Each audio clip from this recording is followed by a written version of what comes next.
안녕하세요. 뽀족스람 채널에 다시 오신 것을 환영합니다. Hello guys, selamat datang kembali di Pojok Seram. Hari ini gue akan membahas film Korea yang berjudul Morning Grave. Yuk kita mulai aja.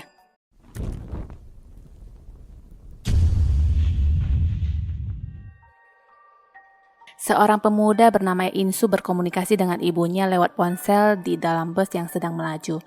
Sesuatu yang dipegangnya itu berputar cepat, entah menandakan apa, tapi ekspresinya menunjukkan adanya sesuatu.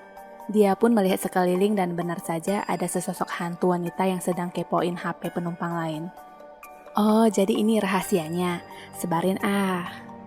Masih dalam rasa cemasnya, dia dihampiri anak-anak nakal yang ingin mengerjainya dengan mengatakan, "Oh, ini yang katanya bisa lihat setan."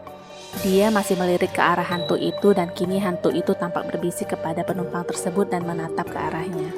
Insu duduk dan meyakinkan mereka bahwa dia tidak bisa melihat hantu. Sekarang hantu perempuan itu sudah berada tepat di depannya.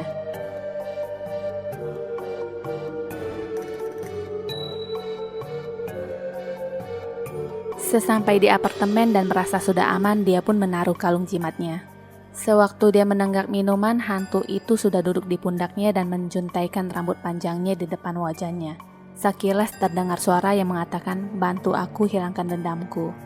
Di sebuah tempat, sesosok mayat perempuan ditemukan dan hantu wanita itu berteriak histeris dan menangis meraung-raung melihat jasadnya sendiri. Singkat cerita, Insu membantu hantu wanita yang meminta bantuannya tempo hari. Di waktu lain, dia menghubungi pamannya untuk meminta izin agar dia bisa tinggal bersama pamannya. Pamannya langsung menolak dengan alasan apa jadinya jika dua orang yang bisa melihat hantu disatukan dalam satu rumah. Yang ada rumah ini menjadi tempat penampungan hantu. Insu mengatakan sejujurnya dia juga ogah tinggal bersama pamannya. Cuma masalahnya para hantu itu terus mendatanginya. Sewaktu dia teleponan pun juga ada seorang hantu anak kecil yang menunggunya di bawah. Pamannya lalu memarahinya, "Itu semua karena kau yang selalu membantu mereka. Makanya jangan suka pecicilan bantuin hantu. Begini akibatnya." "Gue gak mau tahu, pokoknya gue tetap mau pindah ke sana," jawab Insu. Keesokan harinya, Insu terpesona melihat seorang gadis yang berdiri di halte sewaktu dia berada di dalam bus. Dia pun salting ketika gadis itu melemparkan senyum kepadanya. Sampailah dia di rumah pamannya. Dia pun ditarik masuk oleh pamannya sesudah yakin bahwa tidak ada yang mengikutinya. Sedikit informasi, kakek buyut Insu adalah pengusir setan yang paling hits di zamannya. Dan kalung yang dipakai Insu adalah kalung pusaka milik kakeknya. Insu lagi-lagi berpindah sekolah. Di hari pertamanya sekolah, bu guru mengenalkannya kepada murid-murid di kelas itu dan berpesan agar mereka bersikap baik kepadanya. Seorang siswi memperkenalkan diri yang bernama Hyunji dan mulai menggodanya. Tapi seperti biasa, Insu hanya diam membisu. Murid lain yang bernama Haechul terlihat tidak senang. Sebuah cap tangan yang berlumuran darah menempel di kaca jendela lalu hilang. Malamnya dia menceritakan kepada pamannya soal kejadian itu. Pamannya mengatakan bahwa hal itu menandakan banyaknya dendam. "Terus apa yang harus dilakukan jika dia muncul lagi?" tanya Insu. "Nggak ada, nggak usah sotoy, pura-pura nggak lihat aja udah," jawab pamannya. Keesokan harinya, Insu menggambar seorang wanita bersama anjingnya dan tiba-tiba gadis yang dia lihat di halte tempo hari itu berada di sampingnya. Gadis itu pun duduk di sebelahnya dan mengajaknya ngobrol. Insu pun diam dan tak berkata sepatah kata pun karena lupa gosok gigi tadi pagi. Haechul memanggilnya dan melihat hasil lukisan yang lumayan mirip dengan gadis itu, tetapi kenyataan tidak ada anjing di sana dan kemanakah gadis yang duduk di sampingnya barusan? Kembali Insu dibully oleh teman sekelasnya hanya karena dia mengatakan dia tidak tertarik dengan Hyunji yang dianggap gadis paling cantik di sekolahan itu. Haechul menanyakan kepadanya apakah dia benar sudah lupa padanya. Sekolah dasar Yeolsung, ingat Ayong? Diceritakan kembali dulu sewaktu SD ada sebuah kejadian di mana Insu dihadapkan di depan guru dan Insu kecil memberikan kesaksian bahwa anak yang bernama Ayung itu di sini dan berkata dia tidak bisa bernafas di dalam air. Tetapi guru itu menuduhnya berbohong sedangkan dia memang melihat arwah anak kecil yang bernama Ayung itu. Haechul mengatakan bahwa dia tidak ingin anak yang dikuasai hantu dekat dengan Hyunji. Dia mengancam Insu sebaiknya merendah karena kalau tidak, dia akan menyebarkan rumor tentang Insu yang bisa melihat hantu. Keesokan harinya, seorang siswi yang bernama Sung Hee tampak sedang dibuntuti oleh seseorang. Di dalam rumahnya ada sebungkus plastik yang tergantung di lonceng angin dan tampak meneteskan darah. Dia lalu mendekati dan berdiri tepat di bawah bungkusan plastik itu. Tiba-tiba plastik itu meledak sendiri dan mencipratkan darah ke kepalanya. Sewaktu dia mencoba membersihkan wajahnya, tampak sesosok bayangan orang yang memakai baju sekolah berdiri sedang memandang ke arahnya. Sung-hee menelepon temannya yang bernama Nara dan mengatakan si Jalang Sae-hee ada di sini. Dia menyebut nama Sae-hee berkali-kali tapi Nara seakan tidak mendengar suaranya.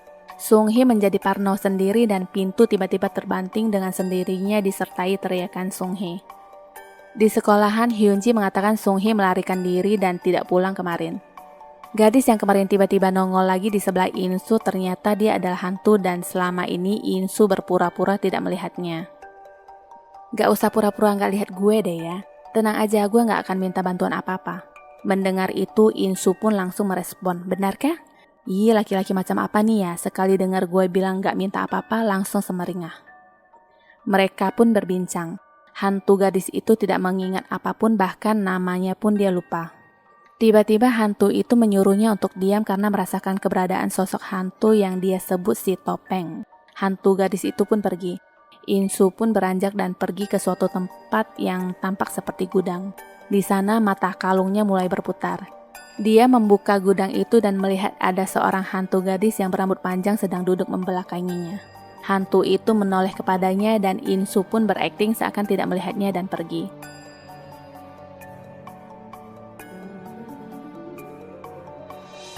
Di sisi lain, siswi yang bernama Sung-hee terikat di suatu tempat yang gelap. Dia semakin ketakutan ketika melihat ada yang menggedor pintu berulang-ulang. Lagi-lagi sesi ini diakhiri dengan pintu yang terbuka sendiri dan teriakan Sung-hee. Tapi bedanya kali ini terlihat ada seseorang yang berdiri di luar bangunan. Di rumah ada seorang hantu yang menempel di atas genteng. Sekilas seperti hantu yang ada di gudang itu deh kayaknya. Keesokan harinya In-soo dan hantu itu pun berbincang. In-soo menceritakan bahwa Ayong adalah hantu pertama yang dia lihat. Ayong sendiri adalah teman sekelasnya sewaktu mereka masih di sekolah dasar. Dia ditemukan tewas suatu hari dan In-soo pada saat itu tidak berani mengatakan tentang pelakunya. Pada saat itu In-soo berpikir bahwa mungkin sebaiknya dia pergi dari sana, tetapi dia selalu merasa Ayong menunggunya dan itulah salah satu alasan dia kembali. Mereka pun menghampiri rumah Ayong. In-soo mengintip ke dalam dan terlihat ada seseorang yang sedang duduk membelakanginya. Permisi, maaf, ibu hantu atau setannya? Setengah-setengah. In-soo terisak melihat keadaan ibu Ayong yang seperti orang gila setelah kehilangan anaknya. Bahkan sampai sekarang pun dia masih berduka. Seorang anak kecil melambaikan tangan dan menghilang. Itu adalah hantu Ayong yang telah lama menunggunya. Nungguin supaya apa coba ya?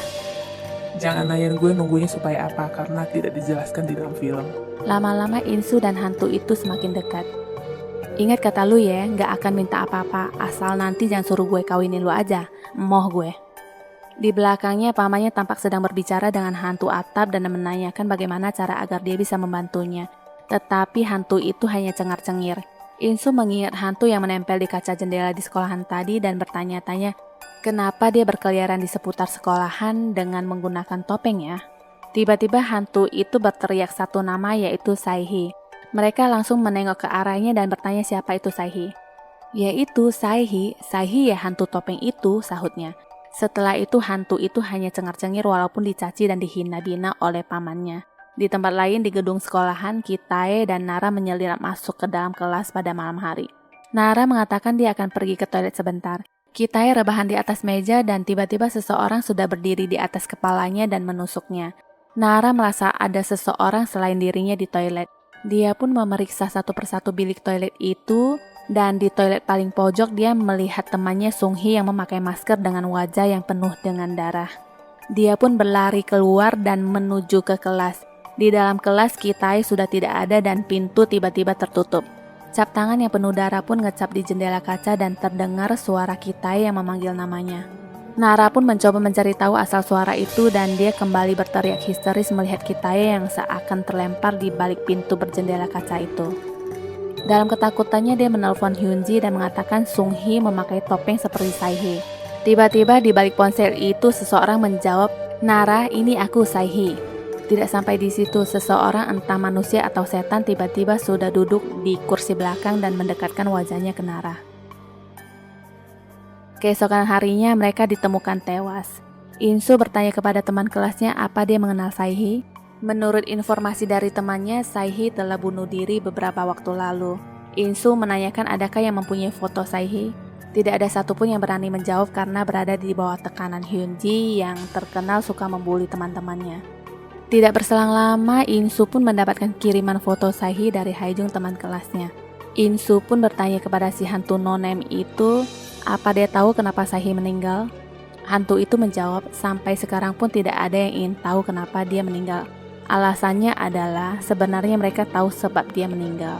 Biar gue jelasin sedikit ya. Artinya mereka sebenarnya tahu tapi memilih untuk diam seakan tidak pernah melihat kejadian itu. Hantu no-name itu menceritakan alasan hantu Sahi menjelajahi sekolah dengan memakai topeng adalah belum terjawab ya guys di sesi ini. Kita loncat dulu ke Insu yang tampak marah menghampiri Haechul dan langsung menyerangnya. Perkelahian pun terjadi. Ketika sudah tersudut, Insu mengatakan bahwa mereka sudah membunuh Saihei. Hyunji menjawab, lalu kenapa? Kau ingin apa? Aku ingin semua orang tahu apa yang sudah kalian lakukan dan meminta maaf. Haechul tetap mengelak dengan mengatakan dia bunuh diri. Insu berteriak, bukan, kalian yang telah membunuhnya. Dia pun lalu digebukin habis-habisan oleh Haechul. Hyunji memperlihatkan foto seorang laki-laki yang adalah ayah Taehi yang menatap mereka dengan tajam sewaktu mereka menghadiri pemakaman Taehi dan menduga bahwa dialah yang menyebarkan teror. Sesampainya di rumah, Paman Insu mengatakan kepadanya sudah tidak akan ada lagi hantu berkeliaran selama ada piramida sakti buatannya itu. Kenyataan hantu atap itu masih tetap nempel kepadanya, bahkan jimat setan itu pun dikunyah. Hah? Bener, Bro? Insu menceritakan kepada pamannya apa yang terjadi. Pamannya mengatakan berarti hantu topeng itu mempunyai kepribadian ganda yang mungkin terbelah tepat sebelum dia meninggal. Itu semua bisa terjadi ketika kepribadian asli tidak tahan rasa sakit dan kemarahan lalu bersembunyi di balik kepribadian baru. Hyunji mengirimkan pesan singkat kepada Insu untuk datang ke rumah Saehi. Sebelum dia pergi, pamannya memberikan sesuatu kepadanya. Hyunji dan Haechul pun sampai di rumah Saehi yang gelap gulita itu. Sebuah lemari tiba-tiba seperti digedor dari dalam dan lebih hebatnya lagi, kedua bocah tengil ini yang tak gentar dan terus menyenter ke arah lemari itu. Gedoran itu semakin kencang. Haechul pun menggandeng Hyunji untuk pergi dan tiba-tiba pintu tertutup dan tidak dapat dibuka. Kini lemari itu terbuka. Sekilas ada penampakan Saehi.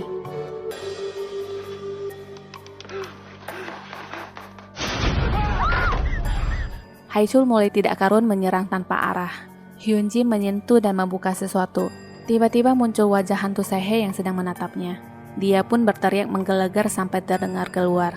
Insu yang mendengar teriakan itu langsung mencari arah asal suara tersebut.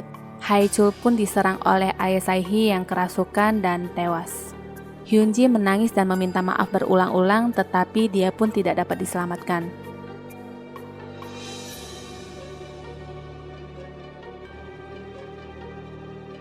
Teriakan itu terhenti. Pintu pun terbuka dan ayah Saehi keluar dengan lempengnya seakan tidak menyadari keberadaan Insu. Gajah di depan mata tak tampak, Insu pun masuk dan menemukan entah itu jasad beneran atau hantu Saehi yang duduk manis di dalam lemari. Insu pun mencopot maskernya. Diceritakan kembali dulu ada yang melaporkan ke pihak sekolah bahwa Hyunji telah melakukan pembulian.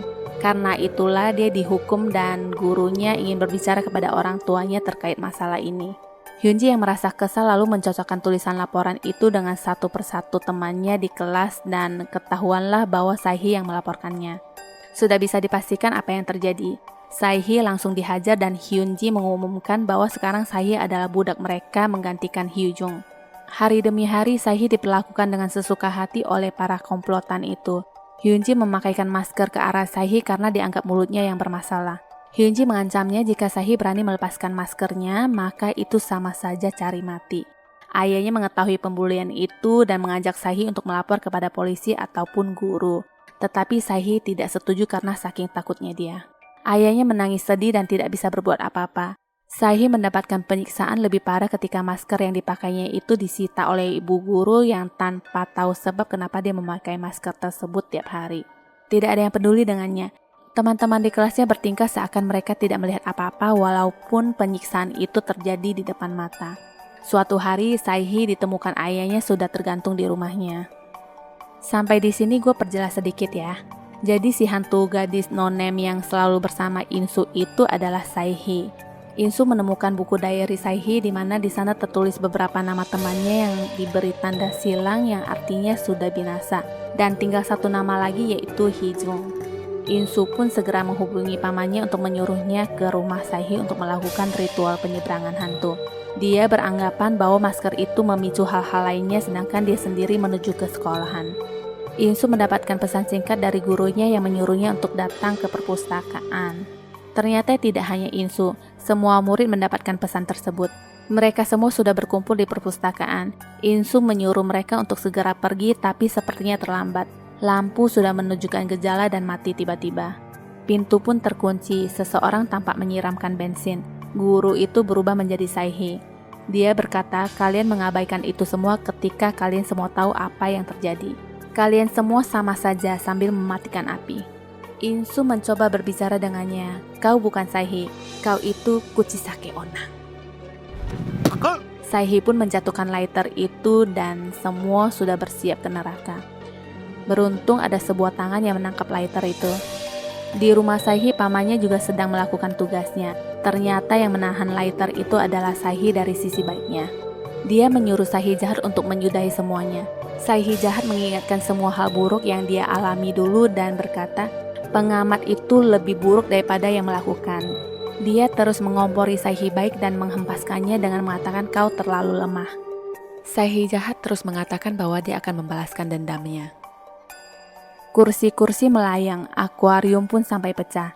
Insu berusaha mencegahnya, sedangkan si paman masih bersiap untuk ritual. Di kelas, Insu menyuruh teman-temannya untuk menyebar, lalu dia mengeluarkan kalung saktinya dan mengarahkan kepada mereka untuk mendeteksi ke tubuh siapa Saihi jahat itu kini bersarang. Mata kalung itu berputar dengan cepat di depan seorang siswi dan benar saja Saihi mengatakan dia membenci Insu melebihi bencinya kepada Hyunji dan Haichul. Dia kembali menyalakan lighter. Di tempat lain, paman sudah hampir selesai dengan tugasnya. Insu memperlihatkan buku gambarnya kepada Saihi. Diceritakan dahulu mereka adalah teman masa kecil. Saihi selalu membantu Insu yang dibully oleh anak-anak lain. Sejak kecil pun Insu sudah menyukai Saihi. Dia diam-diam menggambar Saihi di bukunya. Kembali ke masa sekarang, Insu meminta maaf kepada Saihi karena tidak mengenalinya lebih awal dan kini dia sudah mengingat semuanya. Saihi memberikan lighter itu dan kembali bagian jahat Saihi muncul dan menahan tangannya. Paman menancapkan pedang ke tanah sedangkan Saihi yang berubah kembali menjadi Saihi baik itu meraih benda pusaka dari saku Insu lalu menusuk ke perutnya sendiri dan mengucap selamat tinggal kepada Insu. Insu hanya bisa menangis dan mengucap maaf. Saihi pun memudar dan pergi.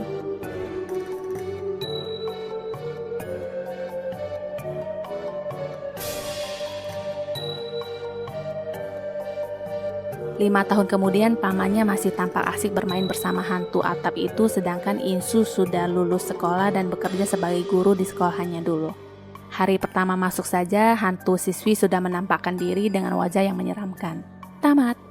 시청해주셔서 감사합니다. 구독과 좋아요, 공유 잊지 마시고요. 다음 영상 알림을 위해 알람 설정도 부탁드립니다. See you.